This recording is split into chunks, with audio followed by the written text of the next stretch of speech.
Halo, selamat malam. Assalamualaikum warahmatullahi wabarakatuh. Apa kabar semuanya di sana?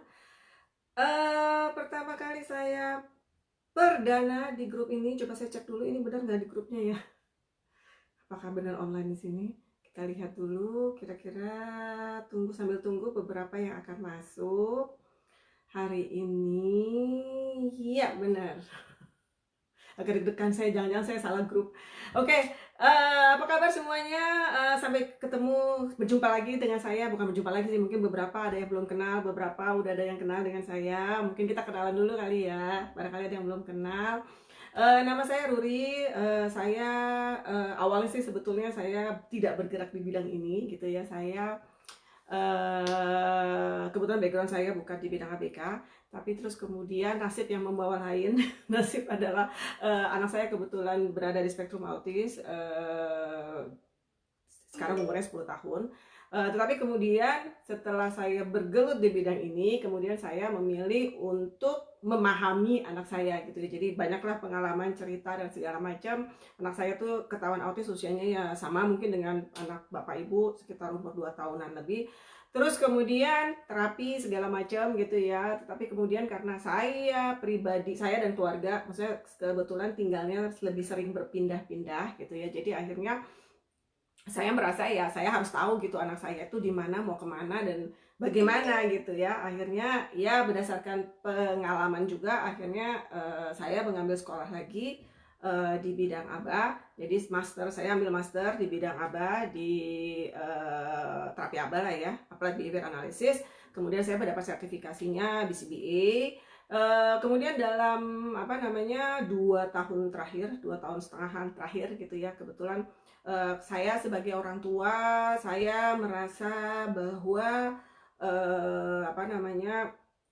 ingin sekali berbagi atau sharing kepada orang tua yang lain. Siapa tahu informasi ini berguna gitu ya. Jadi kalau belajar masa iya saya sendiri gitu ya, saya pengennya tuh bagi-bagi karena saya belajarnya udah capek. Malu mama, anaknya 3, kepalanya maksudnya usianya juga udah lumayan waktu saya memulai sekolah lagi. Kayaknya sayang banget kalau saya belajar sampai setengah mati pun cuma untuk saya dan anak saya dan klien saya. Berapa banyak lah klien saya gitu ya. Akhirnya saya mencoba sharing di FB Group. Mungkin ada yang udah tahu, beberapa namanya sangat familiar, saya tahu. Ke beberapa mungkin yang baru, maaf. Saya ada FB Group Ruri Aba Vibi Autispa, itu mengajarkan metode Aba yang saya pelajari untuk ya bisa memahami dan juga bisa diimplementasi oleh orang tua ataupun profesional yang tertarik belajar gitu ya. Dan kemudian sejak 2 tahun setengah yang lalu itu saya rutin online mengajarkan satu teknik tertentu. Terus kemudian biasanya hasil rekamannya saya post di website saya di www.rurisuryawinata.com gitu ya. Jadi saya masukin ke website. Terus kemudian karena anggota juga alhamdulillah berkembang, terus pada pengen yang lebih dekat gitu ya, maksudnya ada grup diskusi dan lebih serius ya dibanding kalau saya cuma ngasih training gitu, nggak ada feedback. Ada sih pertanyaan tapi kan cuma sebentar gitu. Kadang-kadang mereka minta yuk kita yang lebih serius lah supaya orangnya juga belajar serius katanya gitu kan. Jadi akhirnya adalah namanya training online. Training online sendiri sekarang udah berjalan, sekarang masih berjalan, itu udah 7 angkatan. Jadi belajar teknik tabah ya, utamanya sih karena ini kan utamanya kan untuk belajar berbahasa ya, untuk belajar untuk anak-anak yang baru belajar bahasa.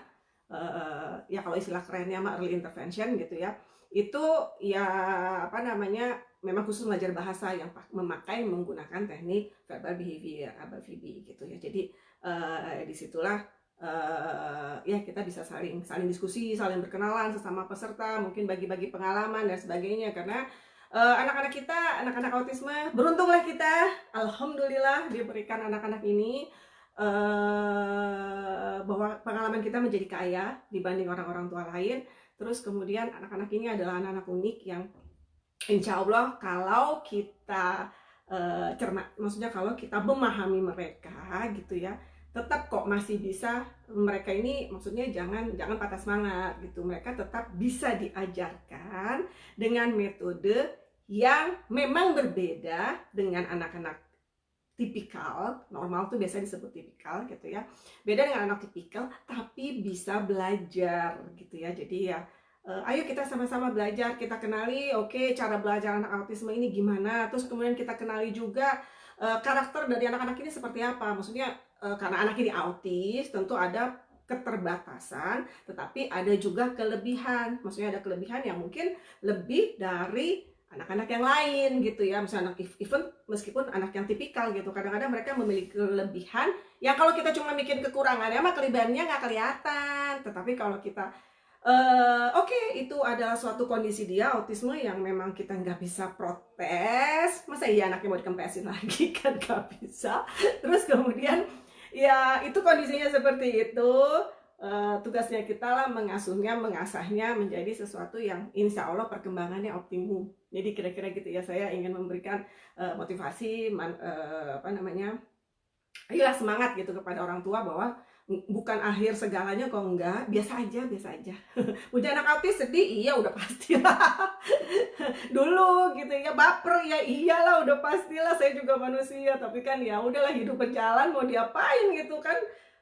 Tantangan selalu di depan ada. Kemarin hidup kayaknya udah enak normal, tiba-tiba ada covid gitu kan, yang namanya hidup, katanya panggung sandiwara. Oke, ini mah saya udah mulai ngaco ngomongnya. Oke, jadi kesempatan ini ya kita sesama orang tua. Jadi kebetulan ceritanya ini terima kasih kepada Bu Medi yang pertama kali mencetuskan ide ini. Juga Bu Medi ngobrol sama Pak Imran ya, apa namanya, gimana caranya kita dalam suasana COVID ini membantu orang tua gitu, sharing ya, yang kebetulan emang punya pengalaman di bidang ini gitu ya. Terus kemudian ngobrol-ngobrol, ketemu Mbak Sinta, ketemu, terus kemudian akhirnya Mbak Sinta kontak saya gitu, terus saya bilang, terus akhirnya kita sama-sama berebut, oke silakan kita bikin. Terus kemudian ya gimana kalau misalnya kita, karena kebetulan ya ini kita juga harus memahami kondisi lagi sangat sulit, tentu kita aja pusing 7 keliling gitu ya, apalagi orang tua ABK yang kebetulan kurang mampu gitu. Apa enggak ide ini mungkin seperti apa namanya ya, siapa tahu lebih bermanfaat kalau kita memang mengumpulkan untuk orang tua yang ABK yang kurang mampu gitu, karena kan ya berat sekali gitu ya. Di satu sisi mereka harus kerja, di sisi lain mereka punya ABK yang tentu butuh dana yang tahu sendirilah nggak sedikit gitu. Jadi ya semoga insya Allah apa yang apa namanya disalurkan, yang diberikan ke Bapak Ibu, insya Allah dibalaslah oleh Allah gitu ya. Kira-kira begitu backgroundnya. Dan kemudian terima kasih juga kepada semua panitia, kepada narasumber yang sudah memberikan waktunya gitu ya. Alhamdulillah luar biasa sambutannya pada apa namanya, untuk memberikan kepada kami nih, kepada orang tua. Saya juga sebetulnya pengen juga gitu dengar cerita dari narasumber yang lain, karena ya kita sama-sama belajar gitu ya. Belajar tuh dari mana aja, tidak harus terbatas ilmunya. Banyak sekali memang harus dipelajari, banyak sekali yang harus dicermati dari anak-anak ini, yang semoga kalau dari segala sisi itu kita pahami ya, dari ilmu macam-macam lah semuanya, tentu perkembangannya bisa menjadi lebih optimum gitu ya. Hari ini apa yang akan dibahas, sebetulnya awalnya tuh tadinya kan pengen Aba Fibi ya, tapi maksudnya urutannya kalau kita pengen ngelihat urutannya itu apa namanya, enaknya tuh kan yaitu Aba Fibi dulu, terus gimana di tengah Aba Fibi, terus kemudian dengan cara belajarnya seperti apa gitu ya. Tapi kan karena ini sebetulnya pengalaman kita udah 3 minggu kebingungan nih anak mau diapain. Nggak cuma ibu-ibu lah yang puyeng, kepala saya juga puyeng, itu anak 3 mau diapain. Jadi apa namanya, saya pikir udah, yang pertama yang lebih urgent ini adalah yang gimana mengajarkan terapi dan belajar di rumah gitu. Dan ini kan kayaknya udah penting banget. Ini udah memasuki minggu ketiga, udah mau habis ya, mau minggu keempat ya kalau nggak salah ya. Iya kan, kayaknya kalau nggak salah bareng ya, Prancis sama Indonesia kalau nggak salah mulai stop sekolah. Oh iya iya, kalau yang belum ada yang tahu, kalau ada yang belum tahu, saya tinggalnya di Prancis. Jadi sekarang di sini masih siang. Kemudian anak-anak masih berkeliaran di luar. Enggak, bukan di luar, maksudnya di rumah. Kalau ada suara-suara penampakan dan sebagainya, mohon maaf. Kemudian jadi ini tuh urgent kayaknya, apa namanya, tips-tips ini urgent, tapi sebetulnya ini sebetulnya tips yang lebih ke arah pemakaian ya, implementasi. Saya sebagai orang tua, saya juga sebagai behavior analis, kemarin saya juga mikir nih gimana, karena sama juga loh, saya yang sama ibu-ibu dan bapak-bapak yang lain, kepala saya juga pening nih ngeliatin ini anak 24 jam, apalagi yang ya maksudnya satu ABK, satu si Rehan namanya, itu umurnya sekarang 10 tahun. Ada hal-hal yang harus dilakukan bareng dia gitu ya. Saya juga seperti sekolah, kebetulan sih 2 minggu pertama mereka masih sekolah. Sekolah maksudnya sekolah online gitu ya, mereka harus di laptop, termasuk Rehan tuh harus di laptop, jadi saya harus nungguin di laptop, ikut sekolah gitu ya, walaupun sebetulnya saya nggak terlalu banyak intervensi, tapi saya nunggu di sebelahnya, kalau nggak tuh anak kabur. Kalau kabur gurunya nggak bisa manggil. Terus kemudian apa namanya, yang berikutnya adalah sekarang, maksudnya seminggu terakhir nih, selama 2 minggu mereka tuh sebetulnya libur spring break. Kalau di sini tuh emang liburnya banyak banget, setiap 6 minggu sekolah, 2 minggu libur. Jadi kemarin baru mulai sekolah, Februari udah libur, baru mulai 6 minggu, ini udah libur lagi. Jadi sekarang kebetulan libur. Nah dalam libur ini kan, maksudnya dalam proses yang kemarin sekolah, sekarang libur gitu kan, kita pengennya kan anaknya, karena terlalu lama gitu ya, itu kan pengennya anaknya tuh tetap ada target, tetap ada belajar, karena gimana pun, walaupun misalnya udah diumumin sih, kalau di sekolahnya anak-anak saya udah diumumkan kalau ujian atau nilai di sekolah itu cuma berdasarkan, atau ujian akhir nantinya gitu, cuma berdasarkan sampai sekolah yang kemarin, sampai sekolah yang bulan Maret gitu. Yang Maret kesininya nilainya itu pakai tugas atau apa gitu. Jadi guru berusaha untuk adil gitu, karena kan ini udah bulan Maret dan pas belajarnya juga nggak one-on-one, tapi kan tetap harus ada target yang dicapai gitu lah. Nah gimana caranya kita memasukkan anak-anak ini, ya namanya target ya harus dikerjain. Kamu memang di rumah, tapi di rumah itu harus belajar, bukannya libur. Ya namanya anak-anak ya, dipikir kalau namanya di rumah itu libur, di rumah itu tempat main. Apalagi plus lagi kayak model anak saya, maksudnya kayak model Rehan, dia kan harus juga tetap terapi gitu ya. Selain target sekolah, dia juga harus ada target terapi, walaupun setiap hari juga sebetulnya. Jadi anak saya itu terapinya masih komplit. Kita selain sekolah, ini sebelum terjadi, ini untuk background aja ya, jadi maksudnya sebelum sekolah ini libur, dia tuh bersekolah sampai jam 4, dari jam 9 sampai jam 4. Terus kemudian biasanya saya terapi ABA lagi di rumah, tapi saya lihat kondisi karena kan ada PR dan sebagainya. Tapi dalam 1 minggu saya masih mentargetkan dia itu terapi ABA 10 jam seminggu dari saya gitu ya. Jadi 10 jam per seminggu tuh sama saya sendiri aja. Terus kemudian sebetulnya di hari-hari ada jadwal tertentu yang dia memerlukan terapi OT dan juga speech terapi gitu ya. Tapi ya memang kondisinya kemarin kita mau ada rencana, ditanya juga sih mau terapi secara online atau enggak gitu dengan terapisnya gitu. Tapi karena kebetulan saya pikir saya juga terapi, sebetulnya dia perlu banget OT, cuma saya masih belum tahu gitu. Maksudnya kalau di sana kebetulan di tempat OT-nya kan banyak peralatan, di rumah saya ya peralatan yang nggak ada gitu ya. Jadi ya lagi pikir-pikir sih apa, ini kan karena kemarin baru 2 mingguan, saya pikir ya udah stop dulu. Tapi ya ini saya lagi mikir nih, kalau stop kelamaan ntar anaknya mungkin secara sensorinya jadi ngawur lagi. Jadi ya saya lagi ada mikir mungkin akan mulai lagi gitu, walaupun mungkin waktunya dipersingkat atau gimana, nanti kita bicarakan. Jadi tetap terapi itu harus jalan, karena kalau enggak anaknya mundur. Kalau misalnya dulu apa namanya, saya nggak tahu sih, nggak penelitian atau enggak, tapi dulu pernah waktu saya kalau saya sempat diskusi sama ke ini enggak ya, ada hilang. Oke, enggak.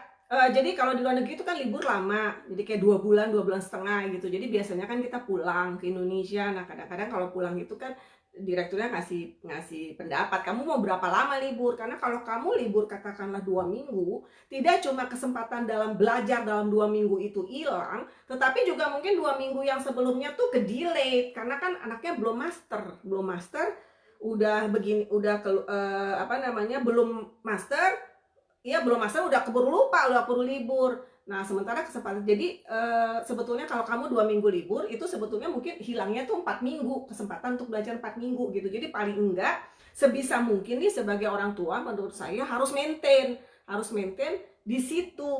Ya jangan sampai anaknya mundur, syukur-syukur maju gitu kan, syukur-syukur maju, tapi jangan sampai mundur gitu. Jadi saya juga apa namanya bertujuan seperti itu. Kalau saya sih kebetulan memang sekolah terapi aba anak saya sama saya sendiri, soalnya kenapa baik sendiri Bu? Kenapa nggak bayar orang? Oke, jadi begitu. Oke, jadi gimana nih ngadepinnya ya kan?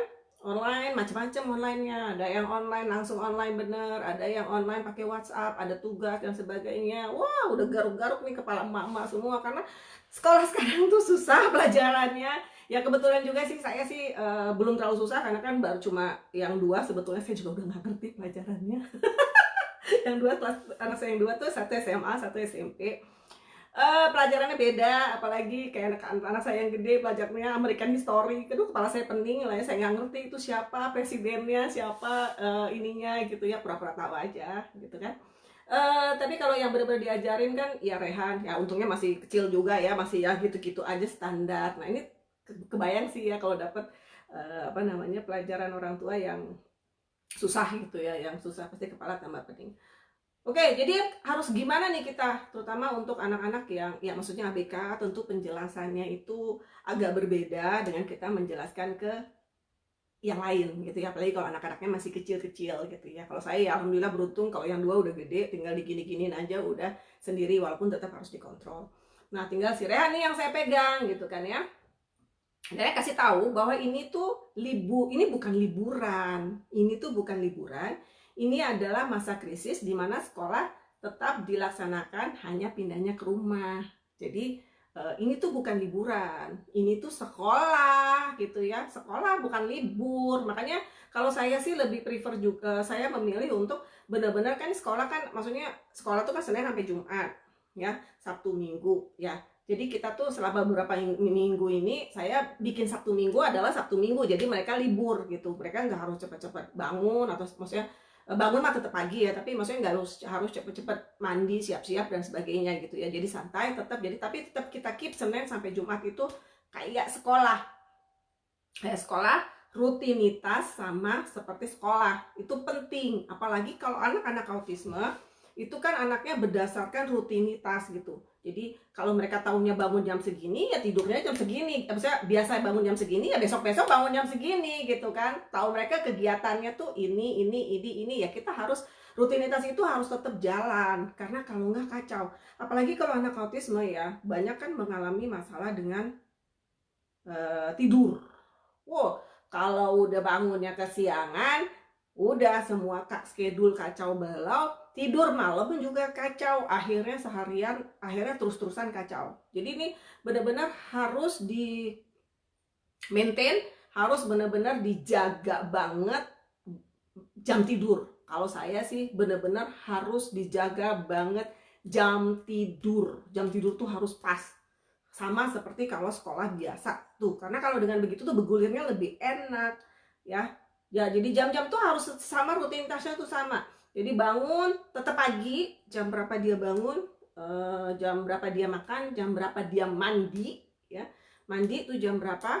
Terus kemudian kalau kitanya online bareng biasanya kan udah dibilang misalnya jam 9.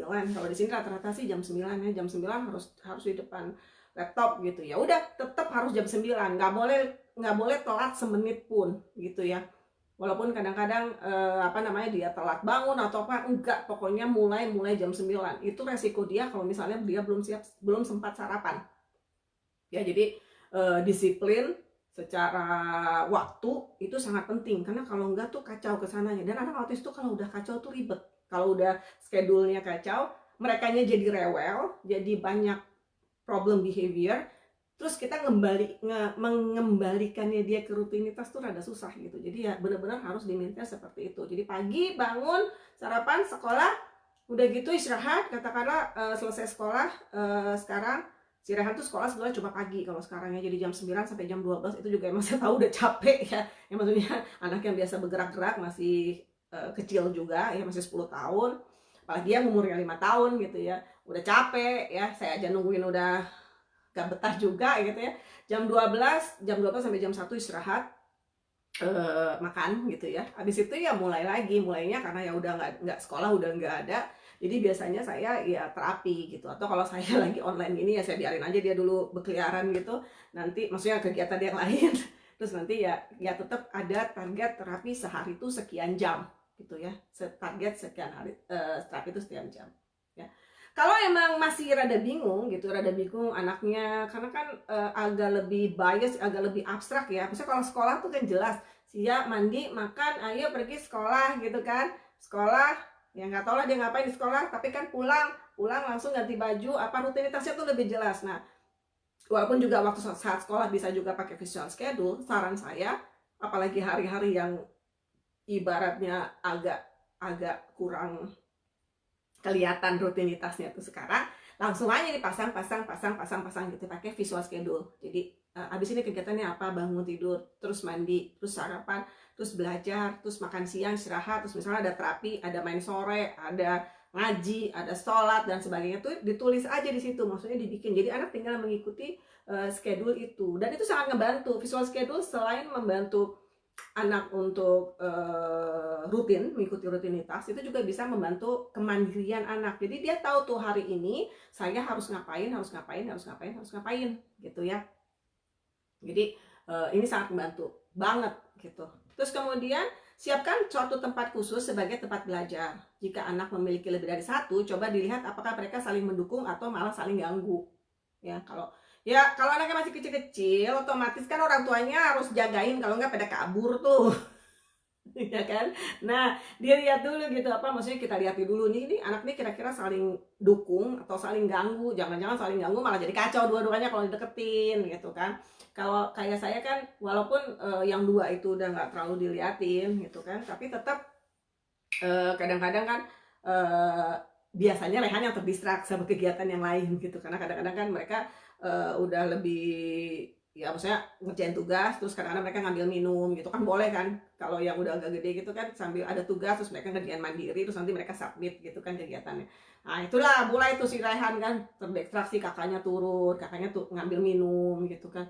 Nah ya itulah yang harus kita pikirkan, kira-kira di mana supaya distraksinya agak minim. Karena kan beda dengan sekolah ya. Kalau sekolah itu walaupun distraksinya banyak, tetapi yang dilihat juga banyak. Maksudnya ngerti nggak? Kalau komputer, maksudnya kalau kayak sekarang sekolah online tuh komputer tuh cuma segini, gurunya tuh juga cuma dilihatnya segini. Yang harus dilihat segitu, sementara yang lainnya tuh gede gitu. Beda kalau di sekolah memang distraksi banyak, tapi kan dia bisa lihat gurunya tiga dimensi, dia bisa lihat banyak lah yang bisa dilihat gitu. Kalau di situ gangguannya lebih banyak, jadi harus kita perhatikan itu. Kemudian yang berikutnya, komunikasikan dengan guru atau terapis materi, target atau tugas-tugas yang perlu diselesaikan hari itu atau minggu itu. Ada guru yang memberikan tugas tuh seminggu, jadi kayak si Rehan tuh sebetulnya tugasnya tuh lebih kayak seminggu saya kasih kerjaan gitu ya. Terus mereka bagi lagi per hari ada, tetapi kadang-kadang kalau mau diselesaikan lebih dulu boleh, tapi ya dalam minggu itu aja gitu kan. Siapkan materi atau alat tulis yang diperlukan sebelum pembelajaran online dimulai. Jadi tugas-tugasnya apa aja, materinya kalau perlu di print, karena kan biasanya kalau ngerjain tugas, apalagi kalau anak-anak masih kecil kan harus ditulis gitu ya, berarti kan harus di print semuanya. Kemudian ya kalau disubmitnya harus hari itu, ya hari itu disubmitnya ya. Jadi udah selesai harus langsung gitu, nggak boleh yang kalau anaknya kebanyakan nawar ini enggak. Pokoknya tugas hari ini adalah hari ini gitu. Tegas adalah tegas, bukan berarti galak, nggak perlu teriak-teriak ya, santai. Tapi kemudian kalau ada beberapa anak yang kadang-kadang mungkin suka topiknya, kadang-kadang dia tergoda untuk ngerjain yang besoknya gitu ya, apalagi udah di buku gitu kelihatan, wah dia pengen besoknya gitu kan. Nah, ini harus dikomunikasikan dulu sama guru atau terapis gitu. Takutnya kita kan nggak ngerti ya, kita maksudnya sebagai orang tua kadang-kadang nggak ngerti ini tuh harusnya diajarin sesudah ini, terus tekniknya ini zaman sekarang ini teknik macem-macem, maksudnya kayak teknik matematika aja nambah tambah-tambahan misalnya ya, sederhana. Kalau zaman kita dulu mah ya kali-kalian tuh, kayak kita tuh sederhana cuma begitu, tapi kadang-kadang ada teknik-teknik yang berbeda yang diajarin gitu. Jadi takutnya apa yang ibu bapak ajarin beda dengan yang guru ajarin, kan kasihan anaknya, walaupun hasilnya sama tapi kadang-kadang diajarin beberapa teknik. Itu saya juga pernah dulu ngajarin anak saya yang SD, ada saya yang kedua itu masih SD. Ya gitu, tekniknya beda. Saya nggak tahu lah karena nih ya, teknik bule atau gimana, pokoknya beda. Saya juga padahal cuma tambah-tambahan atau kali-kalian biasa sih yang ke bawah gitu, tapi agak beda. Jadi saya juga garuk-garuk juga ngerjainnya. Jadi sempat saya tanya sama gurunya, terus gurunya bilang ya nggak apa-apa, ini kan macam-macam teknik aja, silakan anaknya milih yang paling mudah buat dia gitu. Jadi ya inilah yang harus juga dikomunikasikan, karena gurunya juga kan yang tahu, oh ini jangan dulu bu, ini yang ini gitu. Jadi tetap komunikasi itu harus berjalan gitu ya. Untuk anak yang sulit kerjasama atau masih kecil dan masih harus selalu memiliki tugas rumah yang harus dilaksanakan, kita bisa menggunakan konsep abanya yang lebih terstruktur. Jadi misalnya berikan di awal waktu anak 10 menit belajar, 10 menit bermain atau kayak enforcer selama 10 menit, lalu kita tinggalin anak itu dan mengerjakan tugas rumah gitu ya. Pelan-pelan kita tingkatkan waktu belajar jadi 15 menit, misalnya istirahatnya 8 menit. Demikian seterusnya. Jika perlu waktu yang agak lama, ya udah kita pun meningkatkan waktu bermainnya lebih lama, misal 30 menit. Jadi ini sebetulnya sih lebih karena kendala kayak saya. Mungkin ibu-ibu juga ada yang sama gitu ya. Saya libur, maksudnya suasana kan libur sekarang, tapi kan sebetulnya kerjaan rumah tidak libur ya, malah kerjaan rumah tuh 24 jam dan heboh. Yang namanya dapur itu nggak berhenti.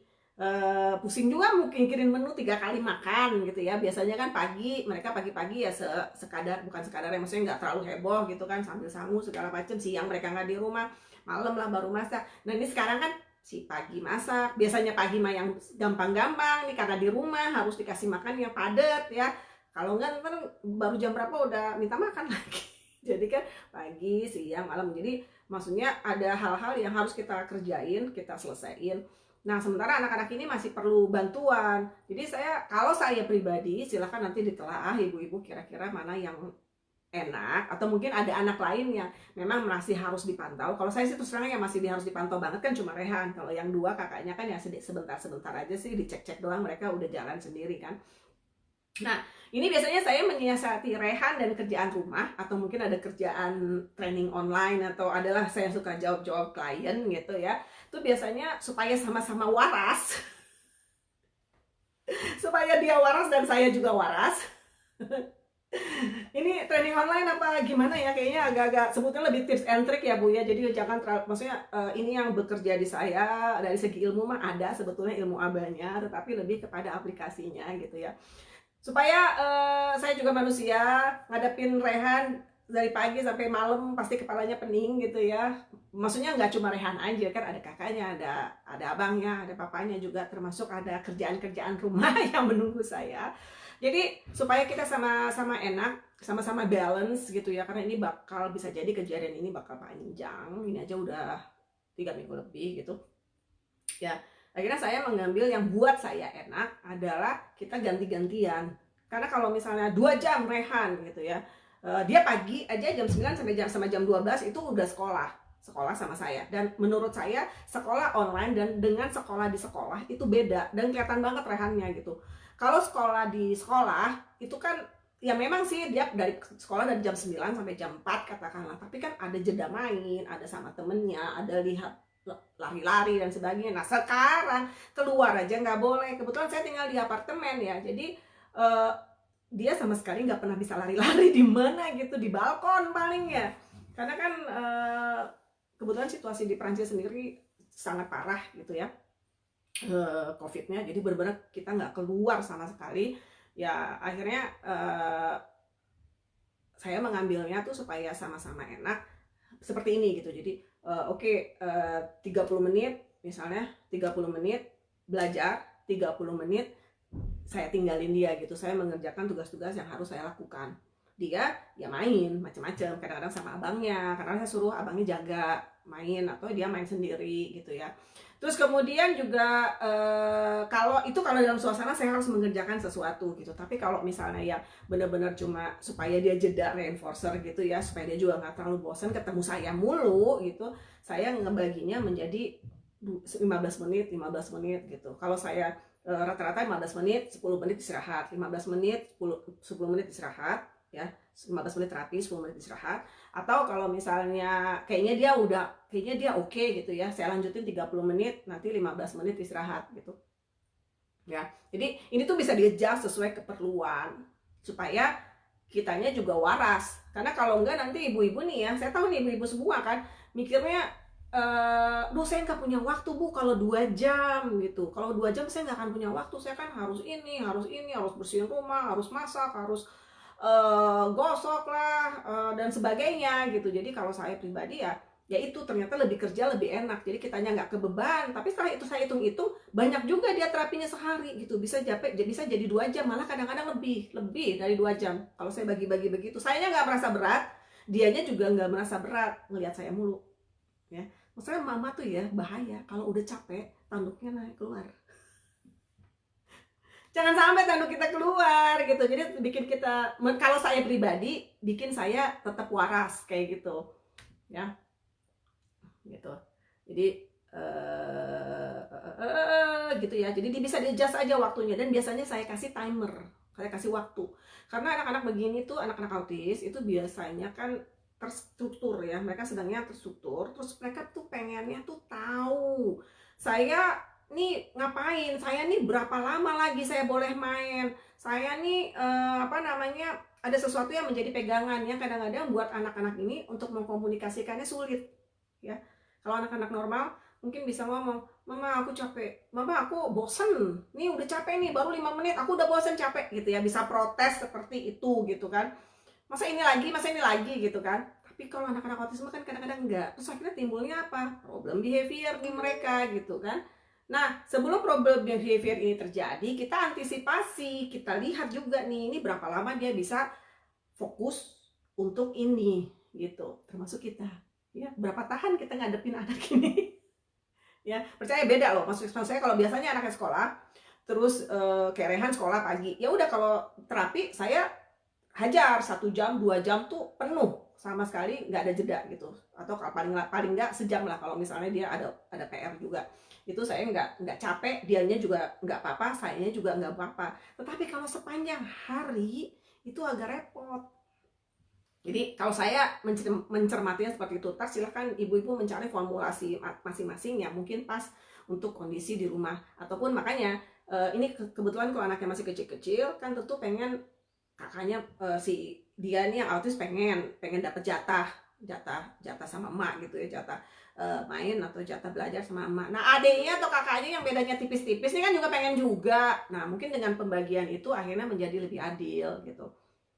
Nah jadi bisa meminimalkan problem behavior yang mungkin muncul ya.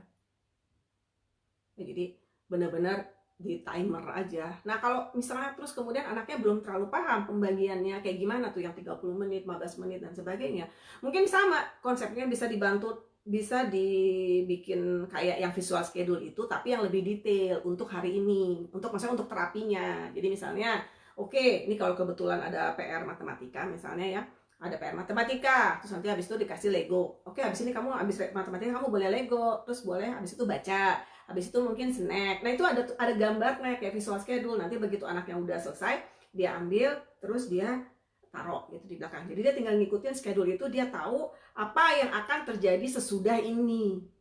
Jadi membantu mereka juga untuk mengontrol behaviornya, bahwa dia udah tahu nih kegiatan hari ini apa. Oke saya setuju deh sama mama nih, karena habis ini saya boleh main Lego. Oke habis ini saya boleh misalnya nonton TV, habis ini saya boleh main YouTube gitu, asal tidak terjadi problem behavior. Jadi kalau anaknya nurut, maksudnya anaknya oke aja, ya kita kasih sesuai schedule ini. Berapa banyak schedule ini ya tergantung anaknya. Kalau anaknya masih yang kecil yang masih belum terlalu ini, ya mungkin kita 2-3 tugas selesai gitu ya, reinforcer apa maksudnya, tugas reinforcer. Kalau misalnya yang udah agak kerjasama, tugas baru reinforcer, tugas baru reinforcer gitu. Jadi ya inilah yang harus di-adjust gitu, dicoba. Awal-awal sih, untuk awal sih mungkin satu-satu dulu gitu, biar anak happy. Kita mah yang penting anak happy, emak happy ya.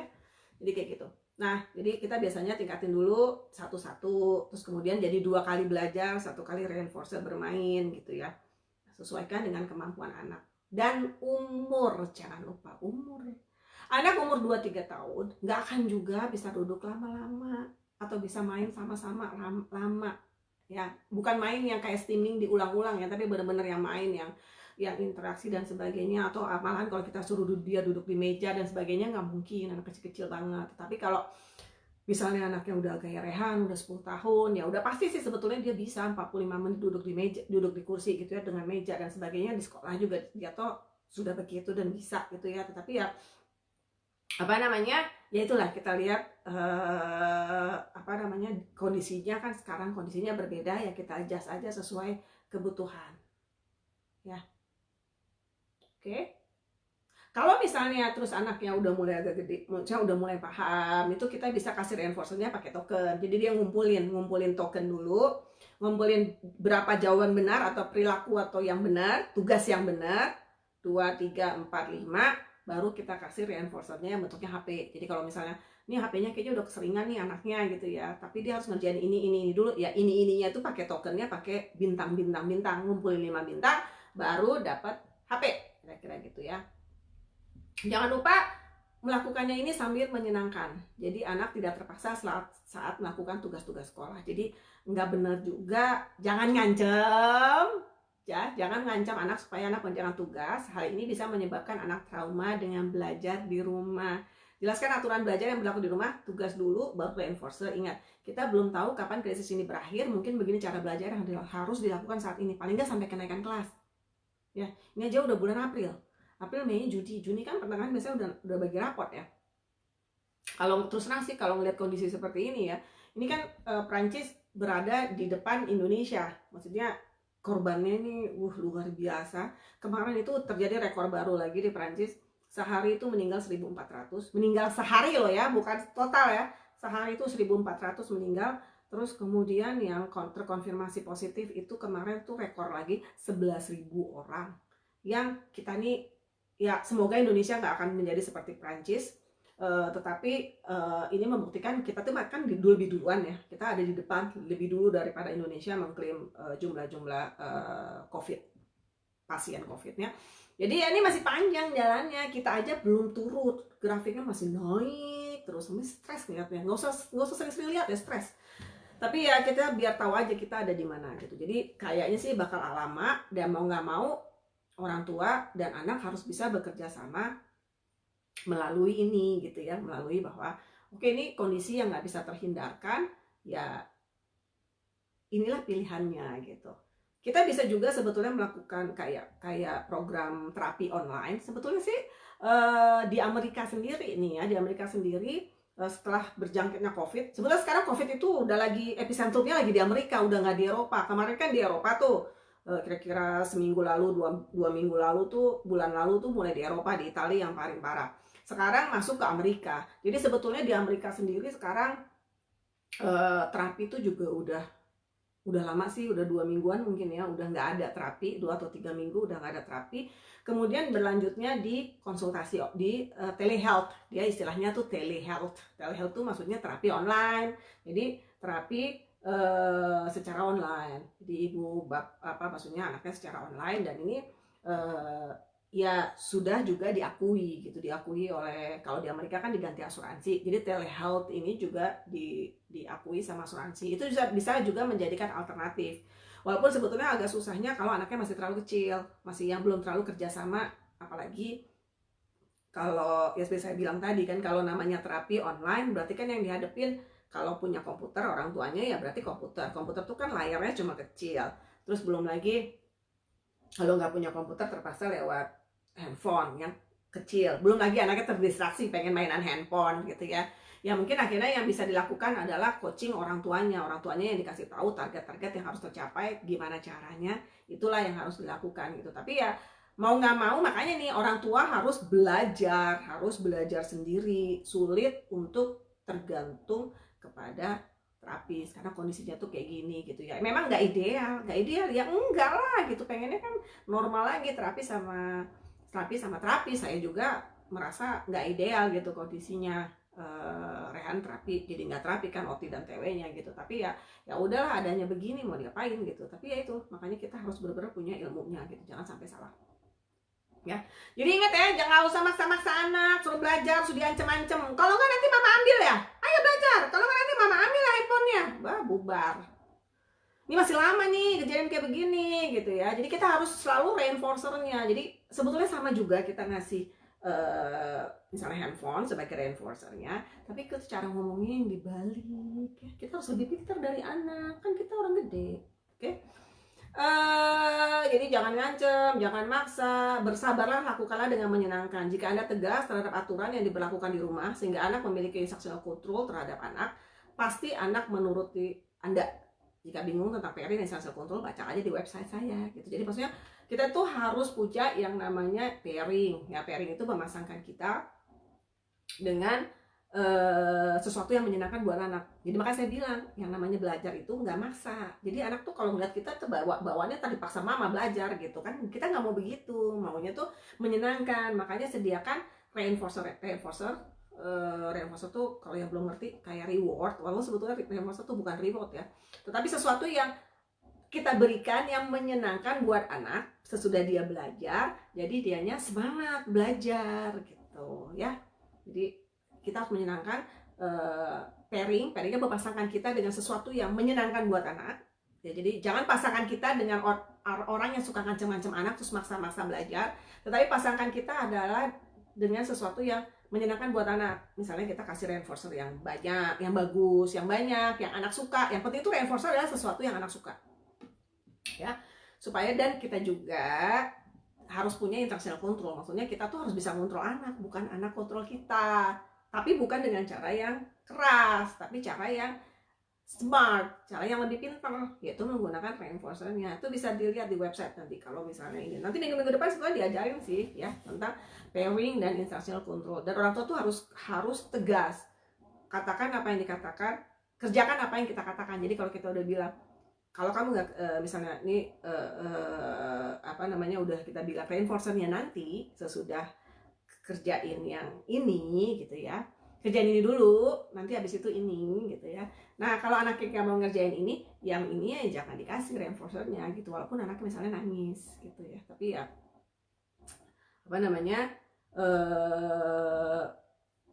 ya ya itulah yang kita harus lebih, instructional control itu yang harus kita dapatkan pada anak gitu. Jadi anak tahu kalau yang kita omong itu serius, nggak bisa digoyang-goyang lagi gitu. Kemudian berikutnya, jangan terpancing dengan problem anak. Pelajar fungsi behavior. Apakah anak ingin sesuatu, ingin atensi, menghindar, atau otomatis?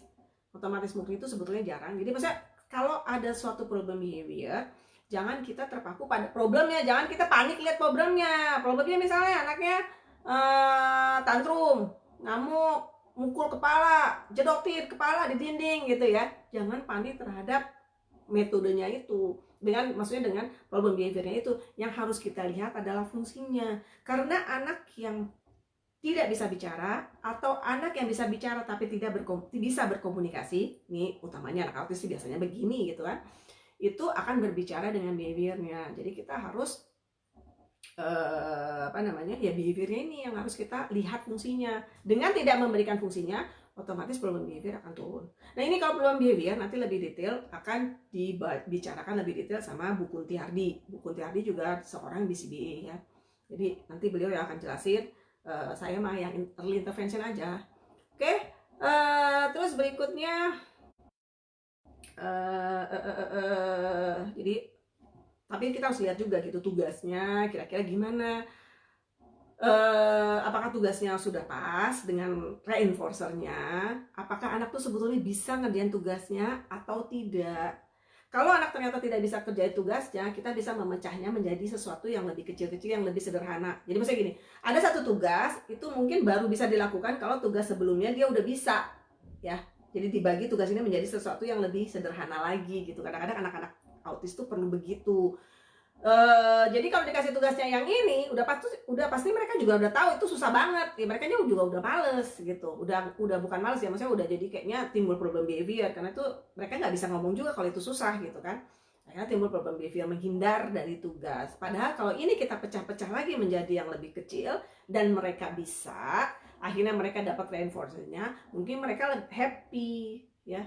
Jadi nah ini nih mungkin hal-hal kayak gini nih harus kita komunikasikan sama gurunya atau terapisnya. Jadi kalau terapis atau gurunya target ini gitu ya, terus kita udah coba ternyata setiap dikasih ini tuh problem behavior anaknya tuh meningkat karena susah misalnya kan, ya mungkin kita harus cari alternatif, bisa kita telah sendiri atau kalau udah bingung tanyakan ke guru atau terapisnya, ini kayaknya susah nih kayak gini kira-kira bisa dipecah lagi nggak menjadi lebih sederhana gitu kan. Apalagi tahu sendiri lah kita kan mungkin bukan terapis, bukan guru, jadi cara ngajarnya juga tidak sepengalaman seperti terapis atau guru gitu kan. Kita ngajarnya asal ngajar lah ibaratnya begitu kan. Jadi ya mungkin sulit dimengerti untuk anak gitu. Jadi ya kita kasih tips, minta tips sama triknya gimana cara ngajarinnya sama terapis atau gurunya. Oke, terus kemudian saat ini banyak sekali media yang mengajarkan beberapa konsep yang menarik buat anak secara visual, sehingga sambil nonton atau interaksi anak dapat belajar bermacam-macam konsep ya. Kayak misalnya secara ada ruang guru dan sebagainya, sekolah online, terus kalau mau belajar nulis ada handwriting practice, terus banyak lah gitu ya. Tidak cuma sekedar terapi yang di kartu-kartu. Jadi jangan bayangkan bahwa yang namanya terapi ABA atau terapi behavior itu cuma yang kartu-kartu, tunjuk kartu ini apa enggak, tapi kita tuh sebetulnya suatu ilmu yang cukup komplit yang mengajarkan anak ini dari berbagai macam sisi gitu. Jadi silahkan kalau mau ada satu nih, kebetulan kalau anaknya udah agak gede kan ada konsep-konsep yang mau diajarin, misalnya even kayak tambah-tambahan, kurang-kurangan, sekarang juga banyak yang ngejelasinnya di YouTube atau di kayak pakai games gitu ya di iPad. Nah itu kan tentu lebih anak itu lebih bersemangat gitu karena itu kan menarik, ada animasinya gitu. Sementara kalau kita yang ngajarin gitu kan bosen gitu ya, bosen kan. Tapi memang tidak disarankan memakai gadget atau iPad terlalu lama, tapi saya rasa untuk mengajarkan program-program kayak gini ya nggak apa-apa gitu kan. Yang penting kan mereka nangkep konsepnya dan selalu kita juga awasin. Siapkan permainan yang bersifat menyenangkan di rumah seperti kartu, ular tangga, ludo, monopoli, matching game ya, dan mungkin permainan bersama yang bersifat motorik. Ini kan terutama anak-anak ini kan butuh sensasi motorik ya, sensasi motorik. Jadi mereka itu tergantung dari profil sensorinya. Ini ilmunya OT sebetulnya ya, OT atau SI-nya. Jadi tergantung dari profil sensorinya, mereka memang butuh bergerak. Sementara saat ini kondisinya mereka tidak bisa bergerak, ya kan? Jadi akhirnya ya kita harus memasukkan kegiatan-kegiatan bergerak ini mungkin dalam bentuk games yang ada interaksi sosialnya, ada bermainnya, ada konsep menang kalah, ada konsep juga termasuk ada konsep dalam verbal operan, verbal behavior, ada man-nya, ada tag, ada echoic, listener, imitasi dan sebagainya. Itu udah komplit. Justru sebetulnya tuh kalau anak bisa belajar langsung dari bermain itu lebih bagus ya, lebih bagus, bisa lebih langsung dialami gitu. Kenapa sih ada ABA gitu ya? ABA tuh bukannya dibikin, ABA tuh dibikin tuh bukannya karena apa? Maksudnya kenapa sih harus ABA, harus terapi diulang-ulang karena anaknya kalau diajar langsung di lingkungan nggak bisa, makanya diajarinnya dibagi lagi menjadi sesuatu yang kecil, diajarin kemudian dikomplitin, baru kita balikin lagi ke lingkungan alami ya. Tapi jangan dibalik. Kalau anaknya udah bisa langsung belajar di lingkungan, kenapa kita harus abain lagi gitu loh. Nah, jadi sebetulnya dalam membuat suatu program ABA, kita tuh benar-benar bukan program yang copy paste, nggak ada program ABA yang copy paste. Kita tuh harus tahu gitu anaknya adanya di mana, makanya ada assessment. Kemudian profil anak seperti apa, karakter anak seperti apa, terus kemudian kita harus tahu gitu setiap program ABA yang dikeluarkan itu harusnya ada pertanyaan kenapa anak ini perlu ini. karena nggak semua anak perlu semua gitu, nggak perlu.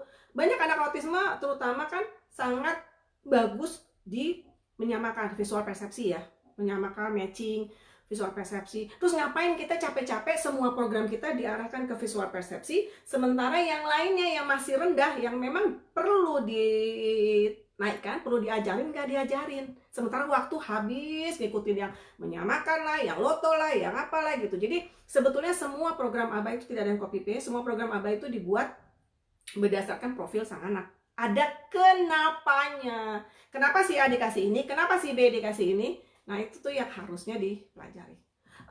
Terus kemudian yang berikutnya, jika anak tidak bisa Anda tinggalkan sementara Anda harus melakukan kegiatan rumah, ajarkan anak untuk membantu kita mengerjakan tugas rumah. Berikan tugas sederhana yang anak bisa lakukan, seperti mengatur piring, mengumpulkan sendok, melipat baju, mengelap meja, masukin mesin cuci, dan kegiatan-kegiatan mandiri yang lain.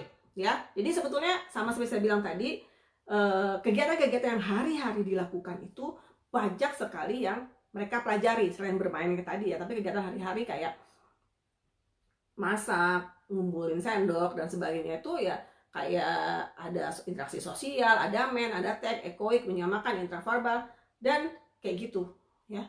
Dan mengajarkan juga kemandirian dan tanggung jawab gitu. Jadi ya apa namanya, kalau emang anaknya nggak bisa ditinggalin, anaknya masih terlalu kecil atau mereka ya masih yang nempel terus ya, mungkin anak-anak di bawah 5 tahun gitu kan masih yang nggak bisa banget ditinggalin, ya mau nggak mau lah kita apa namanya, bukan mau nggak mau sih, maksudnya ya kita ajarkan terapi dalam arti kata langsung di lingkungan alami, langsung kita ya udah kitanya kerja ngapain, dia melakukan suatu tugas yang lebih sederhana yang ya dalam pengawasan kita gitu. Jadi ya apa namanya, sama-sama tujuan tuh bisa tercapai gitu, karena kan begitu. Dan satu lagi sih pesan saya juga nih ya, ini kan kerjaan rumah itu kan nggak akan pernah habis ya. Saya juga apa namanya ngurus rumah, kerjaan rumah tuh nggak akan pernah habis. Yang namanya berantakan tuh nggak akan pernah nggak akan pernah rapi, apalagi anaknya juga nggak pernah pergi-pergi. Ya kalau dulu tuh kita rapiin enak, kelihatan rapi karena anaknya sekolah gitu ya. Nah kalau sekarang anaknya nggak sekolah-sekolah, akhirnya rumahnya juga berantakan terus. Tapi menurut saya kita kita adakan skala prioritas, karena kan namanya bersihin rumah itu nggak akan pernah selesai. Kalau mau nggak mau, menurut saya mau nggak mau kita menurunkan standar sedikit gitu untuk kegiatan rumah. Jadi kalau kegiatan rumah yang tadinya ini kebetulan yang ibu-ibu yang mbaknya nggak ada mbak ya, atau mbaknya biasanya pulang pergi karena sekarang takut covid, akhirnya yaudah deh mbak nggak usah datang, terpaksa lah ibunya yang masak, ngurus rumah segala macam gitu kan, udah sepeneng kepala kan, capek gitu. Nah kita bisa lebih smart, misalnya ya udah anak-anak yang kalau udah agak gede dikaryakan lah, suruh cuci piring lah, suruh nyapu lah, suruh ngepel lah gitu kan. Kalau anaknya masih kecil-kecil ya mungkin dengan hal seperti ini. Tapi kalau anaknya lebih kecil lagi, ya mau nggak mau kita menurunkan standar. Jadi misalnya biasanya kita pengen setiap hari dibersihkan, maksudnya bener-bener sampai bersih banget sehari 2 kali misalnya, ya mau nggak mau kita sehari sekali aja atau 2 hari sekali. Jadi kalau hari ini yang masak, besoknya bersihin gitu. Terus kalau misalnya masak pun, kalau saya pribadi masaknya juga harus smart. Jadi kalau masak begitu belanja langsung semua dibikin masak, maksudnya bumbu langsung dibikin seret untuk seminggu. Jadi tinggal kita udah ditumis udah segala macam, nanti kita tinggal keluarin bumbu. Terus ya tergantung, kalau misalnya ayamnya sekali masak ayamnya untuk ayam kuning, ayam opor, ayam termasuk mungkin ayam gulai gitu ya, bikinnya sekaligus masukin lemari es, tinggal dipanasin keluarin, karena kan rata-rata makanan Indonesia tuh kan yang memang enak kalau diukep gitu ya, kecuali kayak tumis-tumisan. Biasanya kalau tumis-tumisan mah semua segar, karena kan kalau tumis udah disimpan nggak enak gitu ya kan, dan juga nggak sehat gitu. Jadi ya kalau tumis pasti fresh, tapi kan tumis tuh nggak susah ya, tinggal potong sereng gitu. Tapi kalau hal-hal yang banyak bumbunya, biasanya saya kumpulin dulu yang banyak bumbunya, terus sedikit-sedikit kita keluarin gitu. Jadi nggak capek, karena yang capek tuh bikin bumbu, belum lagi nyucinya, capek gitu. Ini mah curhatan emak-emak ya. Oke. Semoga bermanfaat. Sambil kita lihat lagi ada pertanyaan-pertanyaan apa yang muncul. Dan ini sih sebetulnya karena lebih tips dan terapi pada saat COVID ya, bukan tips dan terapi yang memang hari-hari gitu. Mungkin lain kali akan kita bahas tentang tips dan terapi yang memang dilakukan sehari-hari gitu. Oke, ada pertanyaan? Ada sih, saya udah lihat. Oke.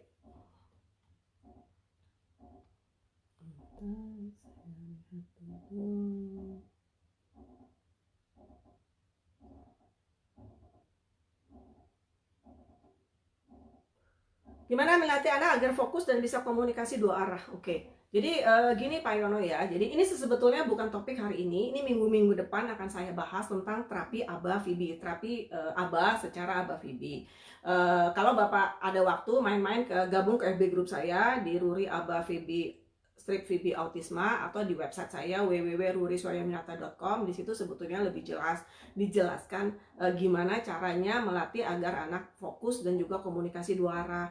Yang namanya fokus, tapi saya bahas sedikit sebentar di sini. Yang namanya fokus itu dibangun, Pak. Jadi fokus itu dibangun dengan terapi yang intensif. Jadi ibaratnya nih ya, kalau saya ngomong dari ilmu behavior, itu tuh anak ini memang sulit fokus gitu ya, anak-anak autisme misalnya sulit fokus. Berapa lama dia bisa fokus? Nah, itu tuh kita bangun. Jadi makanya namanya terapi ABA itu harus intensif karena kita mengubah behavior, membangun behavior yang tadinya tidak ada menjadi ada. Jadi terapi itu harus intensif. Intensif dalam arti kata tergantung anak Bapak umurnya berapa. Itulah yang kita bangun. Harus tiap hari, minimum 2 jam sehari. Kalau misalnya di tempat terapinya Bapak bisa hire orang atau bisa ke tempat terapi, alhamdulillah. Kalau nggak bisa tuh dilakukan di rumah. Bisa loh dilakukan di rumah, karena saya kan juga udah ngajar terapi ABA VB ini udah 2,5 tahun lebih ya. Banyak kok orang tua yang ibu-ibunya akhirnya ngejalanin sendiri gitu, karena kan ya kondisi macam-macam ya. Indonesia juga luas gitu, nggak selalu ada metode terapi ABA VB-nya yang ibu-ibu pengenin gitu, akhirnya mereka ngejalanin sendiri gitu. Jadi ini yang benar-benar dibangun Pak. Jadi hari ini terapi, hari ini oke, di sini mungkin hari ini cuma 5 menit anaknya di meja, ya nggak apa-apa, kita lakukan lagi kegiatan yang menyenangkan. Kemudian kita lakukan lagi, kita ke meja ajakin 5 menit, mungkin habis itu naik menjadi 6 menit, mungkin jadi 7 menit. Tapi kalau kita build terus setiap hari, yang tadinya hari ini 5 menit, mungkin dalam sebulan udah bisa 20 menit misalnya gitu ya, gitu Pak. Jadi fokus ini dibangun dengan terapi ABA yang intensif. Terus kemudian komunikasi dua arah. Nah, komunikasi dua arah ini mungkin lebih nanti tanggal 6, sebetulnya 2 minggu lagi ya, itu agak dijelasin tentang terapi ABA secara VB, bagaimana gitu kita membangun komunikasi dua arah. Jadi kita harus tahu dulu anak Bapak adanya di mana, di assessment lah ibaratnya.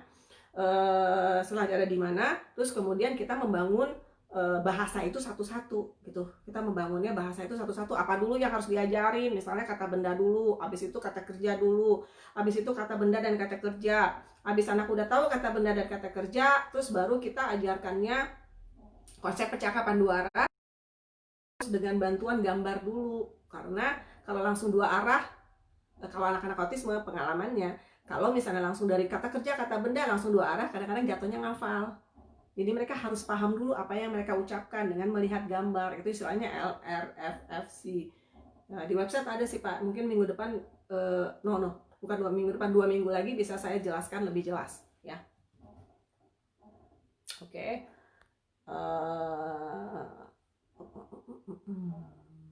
Ada pertanyaan lagi Bu Ruri, apakah anak terapi 5 jam setiap harinya? Bagaimana mengaturnya? Anak saya 4 tahun baru bertahan setengah jam, jadi terapi dengan saya dalam ruangan itu pun nangis terus. Oke, jadi gini Bu ya, Bu Rini, jadi kenapa sih terapinya harus lama? Jadi waktu dulu si Om Lovas, kakek Lovas jadi kakek Lovas itu menggunakan teori ABA, DTT, istilahnya itu Discrete Trial Teaching, dipakai untuk penanganan ABK ya. Dulu si Om Lovas itu makanya Ivar Lovas itu 40 jam seminggu, yang sebetulnya ya 5 jam seminggu tuh berarti sehari 8 jam ya.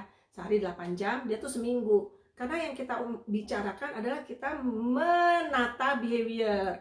Kalau kita ngomong anak-anak autisme, kalau saya mengumpamakan, jadi gini, kalau kita orang normal terlahir tuh kan kayaknya langsung ada interaksi, langsung termotivasi untuk ini, langsung pengen imitasi ikut ini, langsung pengen ikut itu gitu ya. Kalau anak normal baru lahir dari bayi itu kita lihat tuh perkembangannya kan seperti itu ya.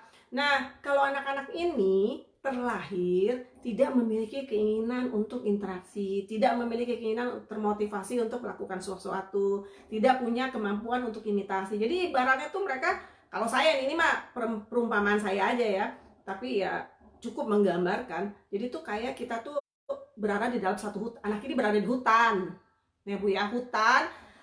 Karena jalannya nggak ada. Kenapa nggak ada dari sananya? Jadi jangan saya tanya, jangan tanya saya, karena dia diagnosisnya autis gitu ya. Tidak ada keinginan untuk interaksi sosial, tidak termotivasi untuk ngapa-ngapain. Pokoknya mereka udah happy dengan diri mereka sendiri. Nah, terus kemudian kenapa harus banyak jamnya? Karena kan ini ibaratnya tuh jalannya tuh nggak ada Bu, udah nggak ada, adanya semak belukar. Jadi kan kita harus papas itu semak belukar ya, betul ya?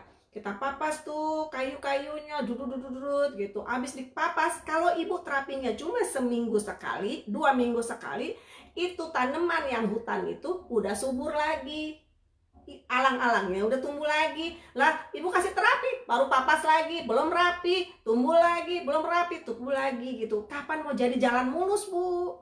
Gitu. Nah, kenapa terapi ABA harus lama? Ya karena tuh kan kita pelan-pelan ya, kita babat lagi, terus udah gitu jalannya udah mulai oke, kita taburin kerikil, taburin batu. Tapi kan yang tumbuh-tumbuhan yang alang-alang yang bakal tumbuh kan nggak bakal tumbuh karena kita terus rawat lah ibaratnya ya. Lama-lama akhirnya terjadilah jalan hot mix Bu, yang tadinya dia nggak punya kemampuan imitasi, kalau kita bangun terus, ya akhirnya jadinya jalan hot mix tuh.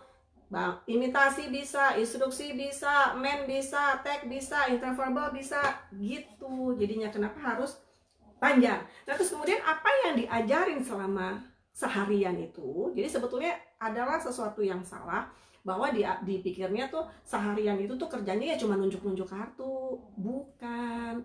Kalau cuma nunjuk-nunjuk kartu aja ya bosen. Kita juga kan bosen ya. Kita ini anak manusia, anak juga anak-anak ya Bu, masih di bawah umur 5 tahun. Kita sendiri aja kalau kita melakukan sesuatu yang itu juga, kita juga bosen lah, kita manusia. Sekarang Ibu, kalau Ibu kerja, katakanlah kerja apa sih yang membosankan menurut saya ya, ini mohon maaf nih, misalnya kerja yang membosankan tuh kayak kita masukin data entry ya, data entry, itu kan berapa sejaman aja, sejam setengah kayaknya udah jenuh banget tuh, udah salah mulu gitu. Saya bukan orang akunting ya, jadi kalau saya ngadepin angka, kepala saya langsung mumet gitu. Mungkin kalau orang akunting udah biasa, tapi buat saya tuh udah sesuatu yang kayaknya pasti salah gitu. Jadi akhirnya kalau saya ngerjain juga, walaupun saya ngerjainnya tambah banyak, bukan berarti saya jadi tambah pintar. Betul nggak? Jadi malah tambah kacau aja gitu. Jadi bukan masalah waktunya, tetapi masalah sesuatu ini berkualitas. Dan ini sebetulnya apa sih yang harus diajarkan selama berjam-jam ini? Itu tuh sebetulnya semuanya Bu. Jadi di mana kekurangan anak ini, makanya harusnya di assessment dulu. Ini anak Ibu 4 tahun, jadi nggak cuma dari segi bahasa, mungkin dari segi kemandirian, dari segi bermain, dari segi OT-nya, maksudnya dari segi yang fisik ya, fisikalnya gitu, ada apa namanya masalah okupasinya, dari segi sensorinya. Jadi semua tuh meliputi semuanya, bercara-cara dia semua menghadapi kehidupan ini. Jadi bukan berarti yang harus main semua apa bisa yang harus kartu nunjuk kartu begitu, enggak. Terus anaknya nangis terus dalam ruangan. Jadi sebetulnya yang namanya terapi, makanya saya bilang yang namanya terapi itu bukan maksa anak. Jadi terapi itu harus menyenangkan. Menyenangkannya dengan gimana? Memasangkan ibu dengan sesuatu yang menyenangkan buat anak. Apa yang menyenangkan buat anak? Ya ibu lihat aja anak ibu apa, karena anak satu dengan anak lain itu beda, ya kan? Maksudnya ada anak yang suka mobilan, ada anak yang suka main boneka, ada anak yang suka aja loncat-loncat, ada yang anak suka lari-lari lah, ya kan nggak tahu, yang tahu ibunya gitu kan. Nah dari situlah kita masuk. Kalau saya juga memperumpamakan nih ya, anak autis itu kayak selain hidup di hutan, dia tuh kayak punya ada dinding di antara kita, dinding di antara kita dan dia gitu kan. Nah, seperti saya bilang tadi, mereka dari kecil kan emang nggak ada motivasi untuk interaksi, tidak ada motivasi keinginan, tidak ada interaksi sosial juga nggak ada jalurnya gitu. Tetapi kan tetap mereka tuh ada sesuatu sukanya apa, itu pasti ada gitu kan, ya. Nah, itu tuh saya bilang ada dinding di antara kita berdua nih, saya dan anak saya, yang dinding bata gitu kan. atau dinding gipsum lah, jangan bata, kesannya tebal banget. Gipsum gitu, tapi itu tuh ada bolong-bolong kecil Bu. Bolong-bolong kecilnya apa, ada celah-celah interaksi sosial yang sebetulnya memang kecil banget, tapi ada. Apa itu? Silakan ibu pikir anaknya sukanya di mana. Nah, di celah itulah ibu masuk ke dunianya dia, menarik dia, memotivasi dia untuk dia akhirnya dia berpikir bahwa berinteraksi ibu menyenangkan karena dia akan dapat barang itu, dia akan dapat kegiatan itu. Jadi misalnya saya bilang, dia tuh anaknya nggak suka ngapa-ngapain, sukanya cuma loncat, misalnya dia loncat bareng, dia seneng ditrampolin, kagak bisa diem tuh anak gitu kan, dia senangnya loncat. Nah, celahnya tuh ada Bu, cuma satu, kecil, loncat. Nah, gimana caranya ibu menciptakan interaksi sosial yang lamanya tuh celah-celahnya makin lama makin gede, dibangun. Makanya saya bilang kan dibangun. Makanya kecil nih kan, oh dia sukanya loncat, ya udah ibu gimana caranya loncat itu dia senang. Terus tadinya sama ibu tuh nggak seneng ya, maksudnya sama ibu biasa aja, ada ibu nggak ada ibu biasa aja dia kan, karena dia kan ya autistik misalnya. Nah, kalau ibu bangun bahwa yang menarik buat dia loncat itu, terus ibu bareng misalnya loncat sama dia sambil ada interaksi-interaksi sosial gitu kan, akhirnya ibu yang tadinya, kalau dari segi ilmu behavior ya Bu ya, kalau ibunya tuh tadinya tuh netral, reinforcer yang netral kita sebutnya, reinforcer yang netral. Kalau ibu sering main loncat-loncat yang dia sukain, lama-lama ibu akhirnya dia merasa ibu menjadi reinforcer juga. Dengan kehadiran ibu bersama-sama loncat dengan dia yang dia sukai, akhirnya ibu jadi reinforcer juga. Jadi dia seneng sama ibu akhirnya, berinteraksi dengan ibu. Nah, dari situlah kita bangun. Nah, inilah yang akan menjadi reinforcer atau hadiah dia setiap dia melakukan sesuatu yang kita inginkan. Jadi itu proses pairing namanya Bu ya, kayak gitu. Jadi ibu melakukan sesuatu yang menyenangkan bareng dia. Nah, pelan-pelan tuh dinding yang tadinya cuma segini, kalau ibu bangun terus setiap hari mungkin agak gede. Nah, setelah dia cuma meloncat seneng, interaksi udah seneng, coba ibu cari kegiatan lain. Dan biasanya kalau anak-anak kecil ya, anak-anak di bawah 5 tahun, aktivitas fisik itu masih sangat menyenangkan buat mereka, walaupun mereka autistik sekalipun. Misalnya gendong, nggak semua anak juga senang digendong. Gendongnya anak umur 3 tahun, gendong, kitik-kitik, dikitik-kitik, itu hampir semua anak suka dikitik-kitik, anak umur di bawah 5 tahun, walaupun ada beberapa yang sensori nggak suka, tapi ya kita bisa coba. Terus kalau punya kayak kursi kantor, kursi kayak kalau punya kantor di rumah atau di tempat meja belajar, itu kan kursinya tuh bisa digoyang-goyang, diputer-puter gitu. Hampir semua anak kecil suka di bawah 5 tahun.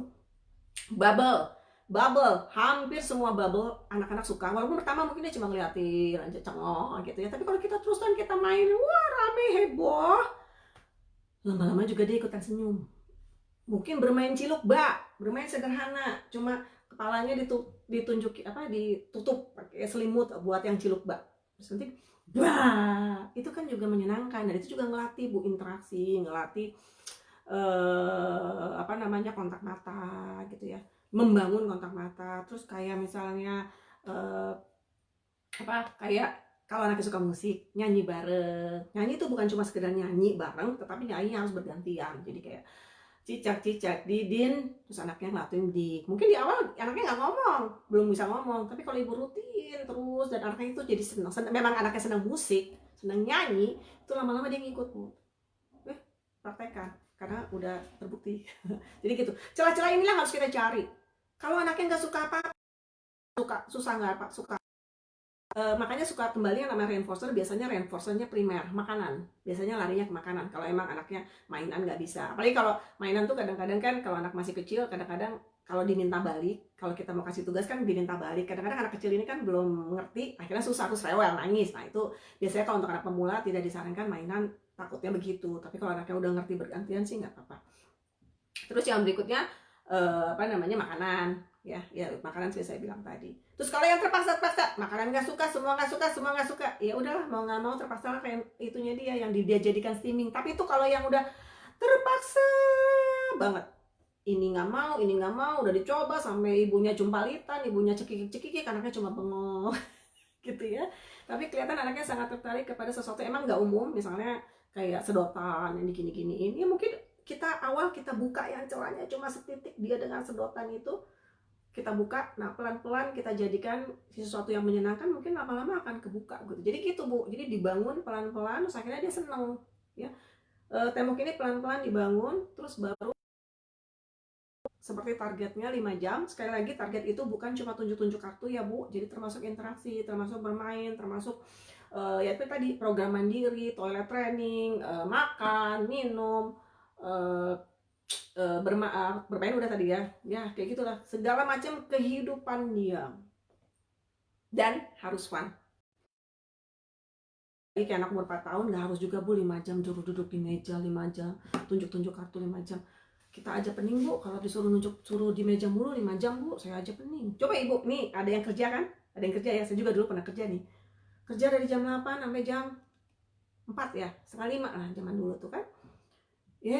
Masuk jam 8, jam 8 masih seger. Jam aduh udah deh, udah bosen, udah lapar, udah apa, pasti langsung gorengan yuk gitu kan, sama temen-temen tuh kan, gorengan mau beli deh gitu kan. Jam 12 lapar, jam 12 tuh sering banget dulu saya dulu kerja di Astra kan, di Sunter ya. Kadang-kadang kalau udah bosan sama teman saya kan, kelapa gading. Kalau nggak Sunter Mall, kelapa gading, apa soto tembok, jualan soto tembok itu kan cuma buat kita refreshing gitu kan.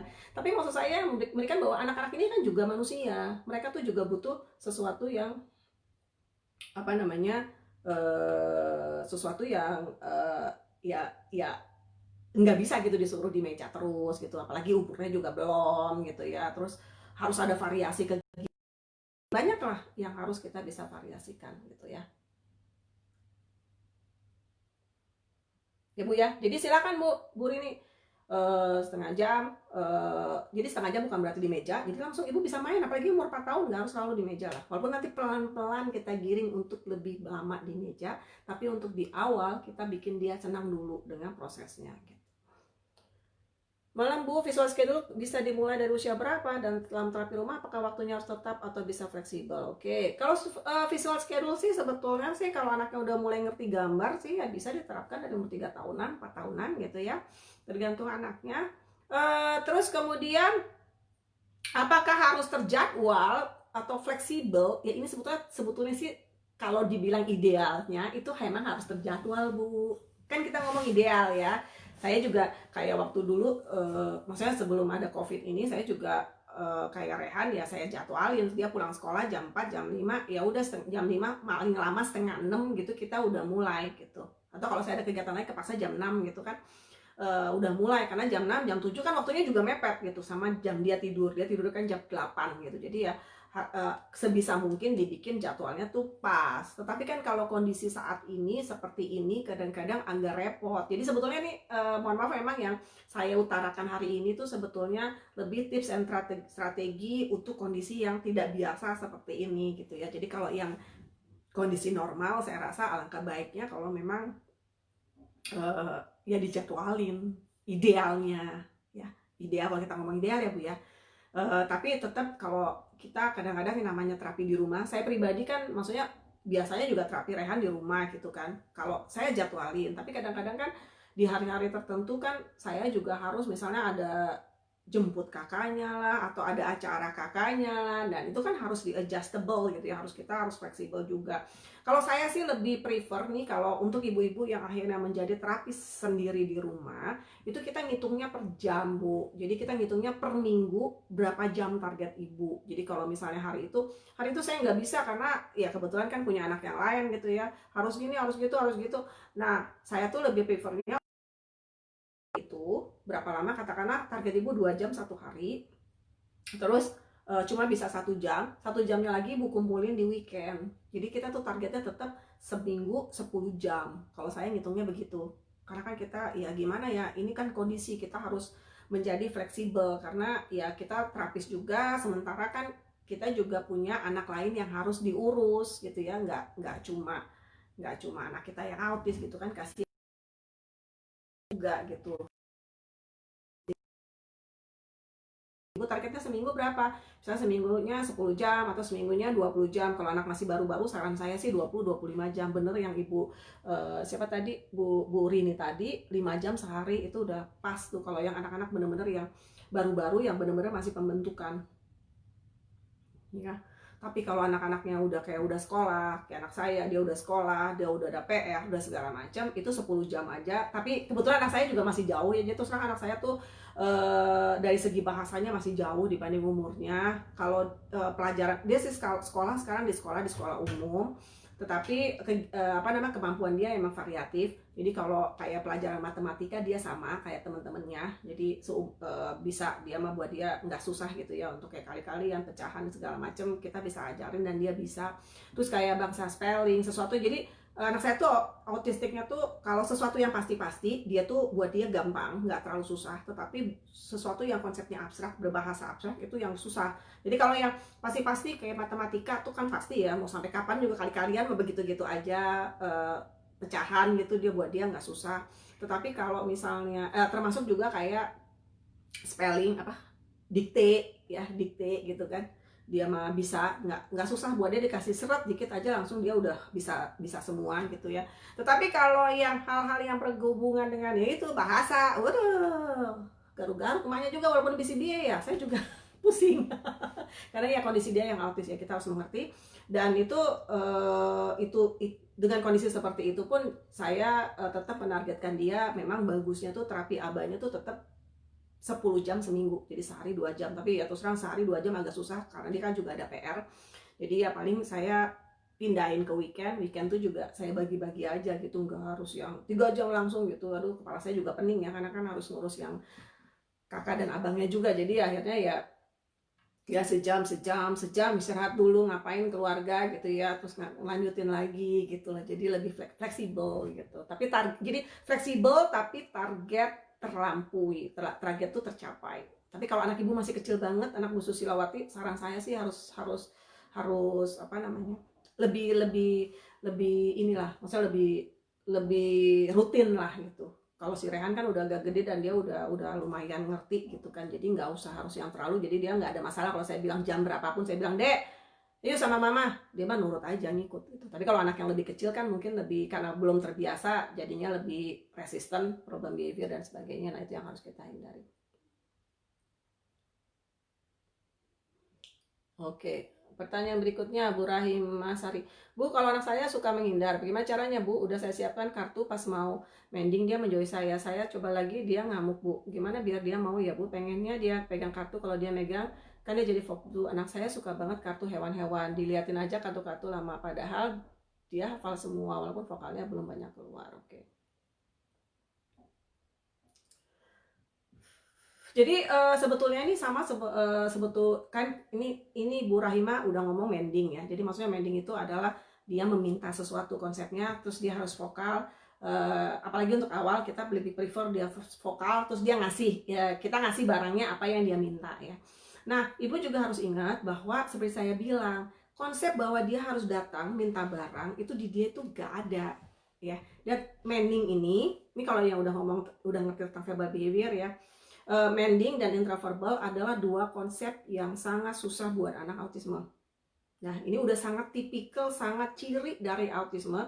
Kalau kita ngomong di assessment dan kita petakan di VB-MAP, itu kelihatan banget kalau diagnosanya autis, terutama autisnya yang yang lumayan moderate or severe ya. Bukannya saya nggak ngomong autis yang Asperger, yang mild, tetapi yang memang udah jelas-jelas autis kayak anak saya, itu tuh very typical gitu. Dan mungkin juga anak Bu Rahima tipikal, bahwa kalau yang namanya mending dan interverbal itu buat anak-anak ini adalah suatu konsep yang sulit. Kenapa sulit? Karena bahasanya abstrak. Ya, mayoritas anak autisme sulit memahami konsep bahasa yang abstrak. Kalau udah susah, udah pasti dia marah, udah pasti dia males. Karena dia nggak ngerti. Gitu aja sebetulnya. Kayak ibaratnya kita belajar sesuatu yang susah. Buat saya misalnya kayak pelajaran fisika tuh susah gitu kan. Jadi ya buat saya tuh udah susah, ngebayangin aja udah males duluan karena itu susah gitu ya. Jadi sama seperti anak-anak ini, mungkin ngebayangin main nama interverbal tuh buat mereka tuh kagak ada Bu di otaknya mereka tuh jalan yang mulus, jalan yang hot mix, bahwa kalau minta barang itu tinggal ngomong dek, ngomong atau tinggal itu tuh gak ada Bu, nggak ada jalan itu tuh, nggak ada, karena diagnosa dia autis. Jadi karena nggak ada, kita harus bangun, kita harus rawat dulu, harus kita latih dulu supaya paling nggak jalannya ada, walaupun berbatu, pelan-pelan kita bangun, barulah jalan hot mix gitu ya. Jadi kita tuh ngebangun. Nah, ngebangunnya tuh gimana? Ngebangunnya tuh pelan-pelan, Bu, pelan-pelan. Jadi misalnya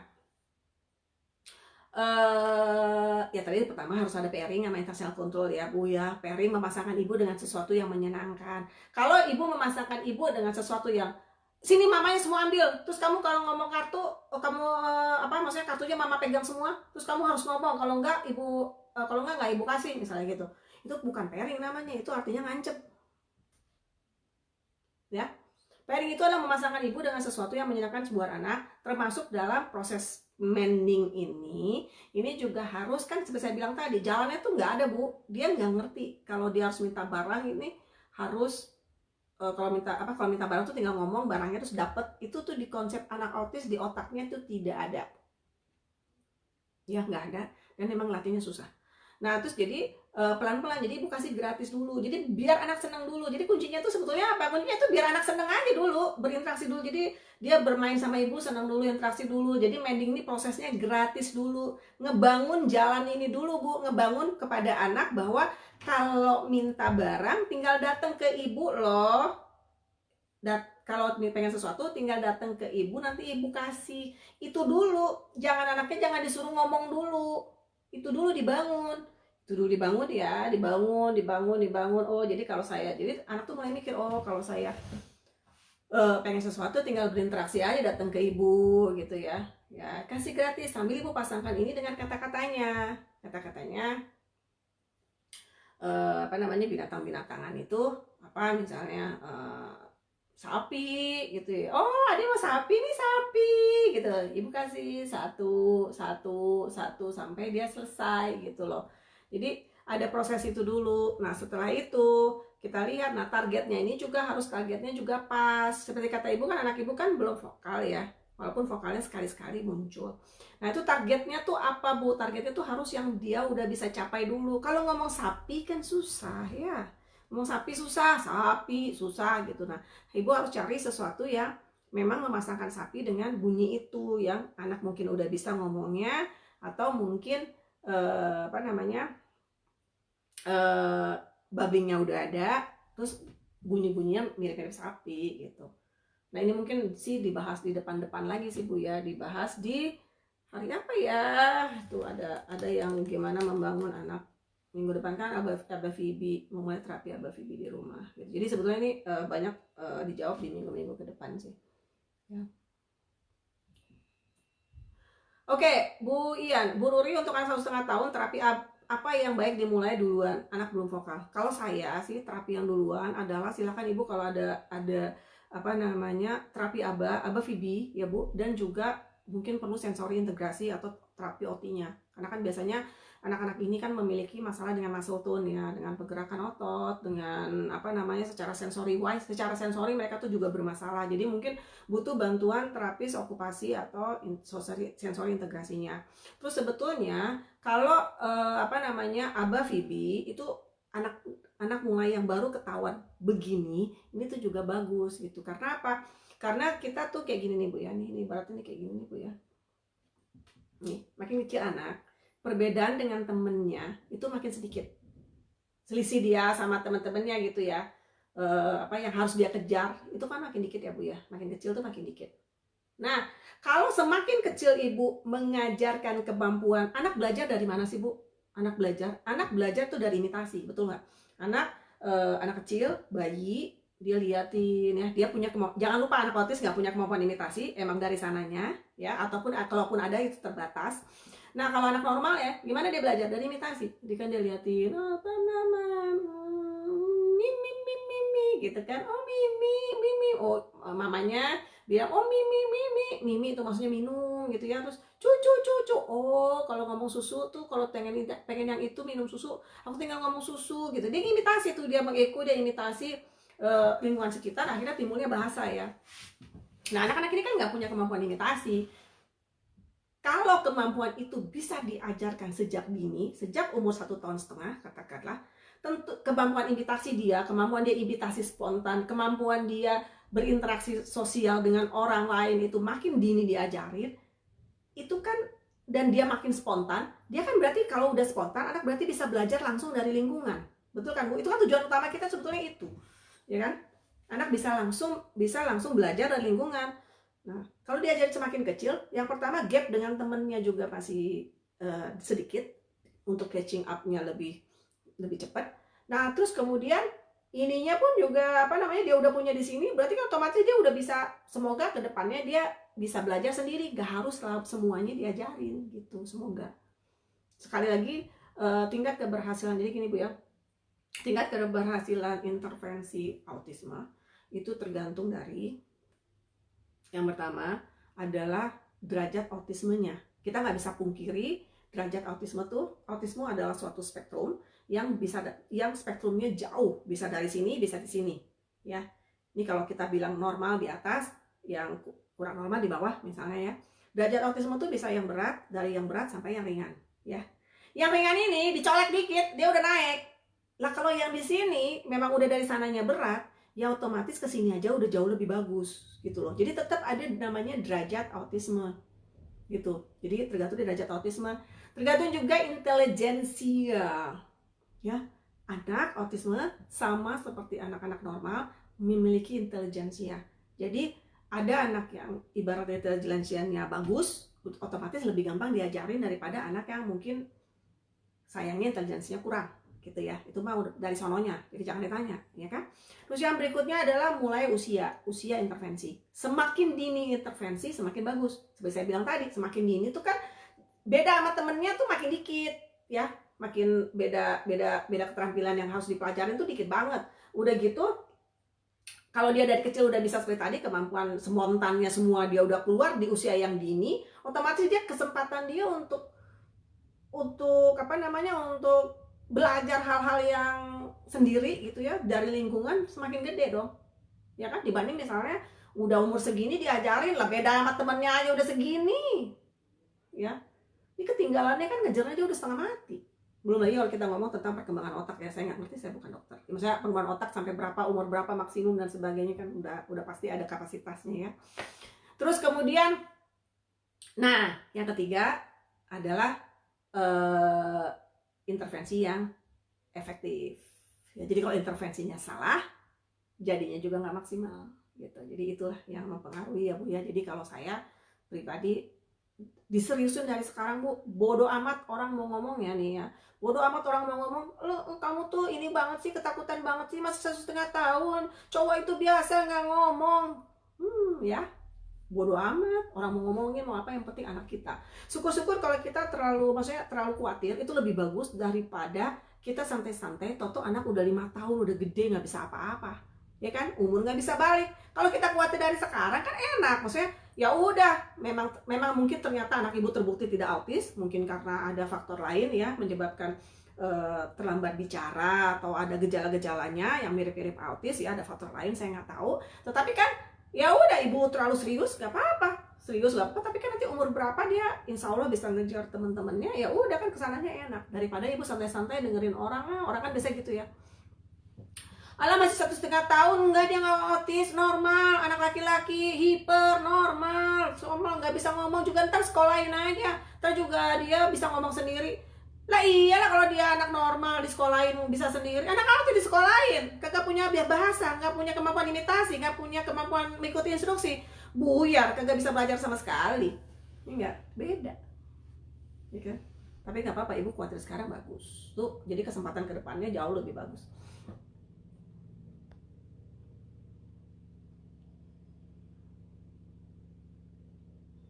Oke, gimana caranya anak mengerti dari visual schedule? Jadi dari visual schedule itu ya memang yang pertama harus diajarin dulu sih Bu ya. Maksudnya tergantung level bahasa anak ibu. Dia udah paham belum ini gambar apa, ini gambar apa. Ini kalau untuk ngegambar visual schedule ini kan termasuk salah satunya komunikasi dengan PEX ya. Ini mungkin Bu Medi kayaknya lebih pas nih yang ngajarin. Nanti kan Bu Medi hari apa ya? Gimana ngajarinnya, kita belajar langsung aja dari yang pakarnya ya, daripada nanti saya malu jadi salah ngomong. gitu ya. Nanti silakan apa namanya, nanti kan Bu Medi kan ngajarin tentang pengajarannya dengan menggunakan gambar, komunikasi dan sebagainya. Coba silakan yang apa yang bisa diambil dari Bu Medi gitu ya. Oke, Bu Ruri, anak saya 8 tahun, kalau sedang belajar dia nggak tahan, pengen cepet-cepet dapat reinforcer. Saya mulai bertahap durasinya, mulai 5 menit, 10 menit. Hampir berapa bulan ini masih bertahan maksimal di 10 menit. Oke. Memang akhirnya cukup sering, 5-6 kali. Berapa bulan masih bertahan 10 menit. Metode belajar sudah cukup menyenangkan untuk menjaga moodnya. Oke. Jadi gini Bu ya. Jadi sebetulnya yang namanya reinforcer, yang namanya prom itu idealnya harus kita kurangin. Ya, apalagi seperti Ibu ini udah terapinya agak lama, ya. Agak lama misalnya terapinya udah intensif, udah lama. Jadi ada baiknya tuh sebetulnya emang harus dikurangin sih, bukan ada baik, emang harus dikurangin. Karena dunia, sebetulnya kenapa sih ada ABA, kenapa ada prom, ada reinforcer? Karena ke anak kalau langsung di lingkungan alami yang sama seperti teman-temannya, dia nggak bisa. Tapi tujuan akhir adalah itu. Tujuan akhir anak bisa duduk settle, apalagi udah 8 tahun, udah bisa bersekolah, di mana di sekolah itu 1 jam pelajaran mungkin berapa ya, 50 menit kali ya kalau umur segini, saya nggak tahu ya, ya kurang lebih lah ya segitu kan. Dia harus bisa segitu Bu targetnya. Nah, reinforcer mungkin dia masih perlu. Reinforcer itu harus mulai pelan-pelan Ibu ganti dengan sesuatu yang sekarang apa reinforcernya Bu? Sampai semua. Jadi maksudnya reinforcernya itu diganti dengan sesuatu yang nggak langsung makasih barangnya. Jadi kayak misalnya pakai token ekonomi.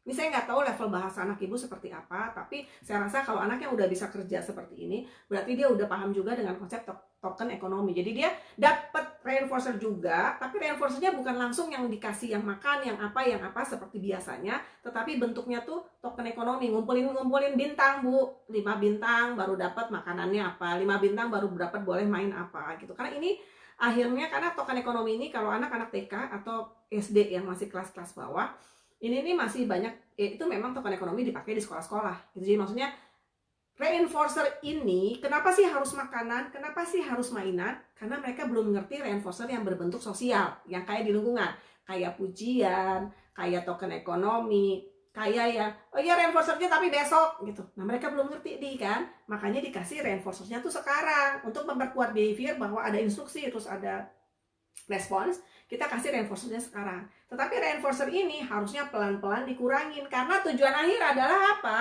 Tujuan akhir adalah sama seperti teman-teman sebayanya, dia bisa kerja tanpa reinforcer atau cukup dengan reinforcer pujian dari gurunya, atau reinforcer yang bentuknya tertunda kayak gitu, besok weekend nanti kamu dapatnya gitu. Itu tujuan akhir Bu. Jadi kalau Ibu sampai stuck di sini doang, ini pasti ada masalah gitu.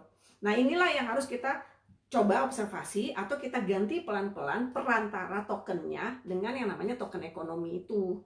Jadi dia benar, dia dapat reinforcer, iya, tapi reinforcernya bentuknya bintang, belum sesuatu yang memang harus bisa dinikmatin kayak makanan dan sebagainya gitu. Jadi emang tuh ada ilmunya mah ada Bu, namanya schedule of reinforcement gitu, bahwa itu harus pelan-pelan dikurangi dengan tujuan akhir yang di sana. Tapi yang harus Ibu ingat juga, ini walaupun saya rasa kalau 10 menit tuh harusnya udah bisa lah Bu kalau buat 8 tahun ya. Yang Ibu harus ingat juga bahwa anak-anak ini biasanya memiliki masalah sensori ya.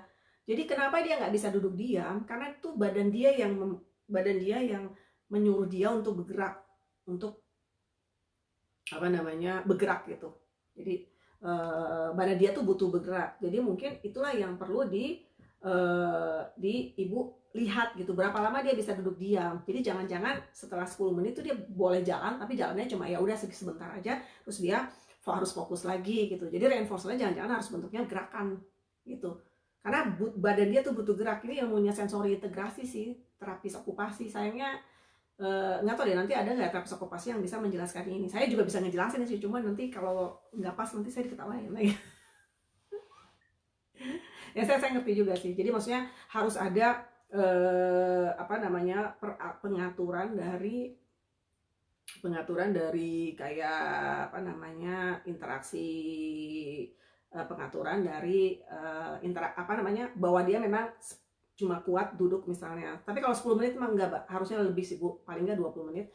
Setelah 20 menit dia tuh harus gerak gitu. Nah, geraknya tapi bedanya apa? Geraknya harusnya ibu yang ngasih tahu. Memang waktunya ini untuk bergerak, bukan dia yang akhirnya pergi untuk bergerak sendiri gitu. Beda ya. Kalau yang pertama memang udah di-schedule-in, ibu suruh dia apalah sesuatu, ngambil sesuatu, atau mungkin kalau di sekolah gurunya nyuruh dia ngapain yang ada bergerak karena dia butuh itu. Sama kalau bedanya anaknya terus kabur, kan beda. Yang pertama anak dalam kontrol orang dewasa, kalau yang kedua anak memilih sendiri untuk kabur. Nah itu harus dicari celahnya tuh, kira-kira seperti apa. Oke, kayaknya udah 1,5 jam, sudah panjang banget.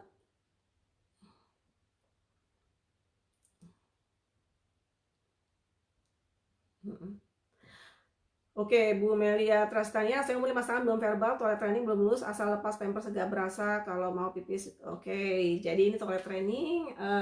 Jadi sebetulnya ini terapinya harus terapi ABA dulu, ABA yang benar, anaknya paham konsep reinforcer. Saya yakin anaknya bisa di toilet training. Saya melakukan toilet training anak saya di usia, anak saya juga belum bisa bicara. Ataupun saya udah bete karena pampersnya bau. Dan saya kan ngerjain sendiri, maksudnya saya jabokin dia. Apa kalau udah pampers, udah pipis campur pupuk, aduh baunya minta ampun, masya Allah. Jadi saya nggak mau tahu, harus toilet training gitu. Jadi sebenarnya toilet training itu sih lebih ke arah tekad dari orang tua.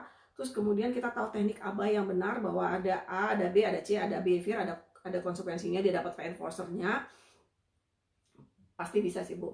Saya, dan nggak harus verbal, saya toilet training anak saya sebelum dia verbal, dan bisa di website saya ada, atau mungkin di kesempatan depan-depan nanti akan saya jelasin. Iya, Bu, betul. Makasih Bu Eka, cuma bilang tetap semangat ya Bu. Iya, variasi materi. Oke, variasi materi terakhir ya, pertanyaan dari Pajian. Ini adalah terakhir. Jadi variasi materi itu macam-macam Pak. Jadi targetnya tuh apa untuk anak Bapak gitu ya. Maksudnya apa yang harus kita ajarin ke anak Bapak. Mungkin dari VB Map-nya ada masing-masing target. Terus kemudian apalagi gitu, misalnya kalau dari segi ada bermain. Nah ini harus kita selaraskan bahwa oke, ada kegiatan yang di meja, ada kegiatan yang bermain juga. Terus harus kita pikirkan juga nih, kalau misalnya anaknya terapinya siang, habis pulang sekolah, terapinya siang, otomatis sudah ngantuk. Lah kita aja ngantuk, apalagi anak ini gitu kan. Jadi mungkin kita harus variasinya ya, mungkin pada saat makan siang itu, sesudah makan siang, terapinya tuh bikin banyak anak bergerak. Walaupun konsepnya sama seperti minta barang, minta aktivitas, tapi lebih yang bergerak gitu. Nah, bergerak ke sana, maksudnya sama-sama menyamakan, misalnya tugasnya menyamakan, tapi yang di sini menyamakannya biasanya di meja. Kalau anak kelihatannya udah ngantuk, ya udah kita menyamakannya satu di sini, satu di sana kartunya gitu. Anaknya suruh bergerak. Sebetulnya bergerak itu juga penting juga, beberapa apa tergantung anaknya ya. Anak-anak yang hiper itu butuh gerak. Seperti saya tadi bilang tadi, mungkin anaknya Bu apa tadi yang nanya pertama, yang ditanya di tengah itu kan mungkin butuh bergerak gitu kan, karena